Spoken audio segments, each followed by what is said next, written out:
So বন্ধুরা, কেমন আছো? তোমাদের জন্য ছোট্ট একটা মিনি ব্লগ নিয়ে চলে এসেছি। দেখতে পাচ্ছ এই ট্রে আমাদের কাটিং করতে হবে। এই হবে, তোমাদের একটু দেখাচ্ছি, বুঝতে পারবে না। তো কাটিং করতে চালু করে দিয়েছি, দেখছো কাটিং হচ্ছে। তো দেখো ফাইনালি কাটিং করে দিয়েছি, এরকমভাবে হবে। তো পুরো ফিনিশিং টাচ দিয়ে তোমাদের একটু দেখাচ্ছি। এই দেখো কৃষ্ণর ডিজাইন হয়েছে। তো উপরে ফিটিং করে তোমাদের একটু দেখাবো। দেখতে পাচ্ছ ফিটিং করেছি। তো এই সাইডে হোল রাখার কারণ কেবিল যাবে, তার জন্য। দেখতে পাচ্ছ।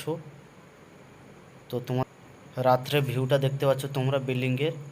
তো আমরা রাত্রে ভিউটা তোমাদের একটু দেখাচ্ছি, তোমরা দেখতে থাকো। দেখতে পাচ্ছ। তো রাস্তায় বেরিয়ে পড়েছি, দেখতে পাচ্ছ একটা ডিজে গাড়ি যাচ্ছে। চলো দেখা যাক।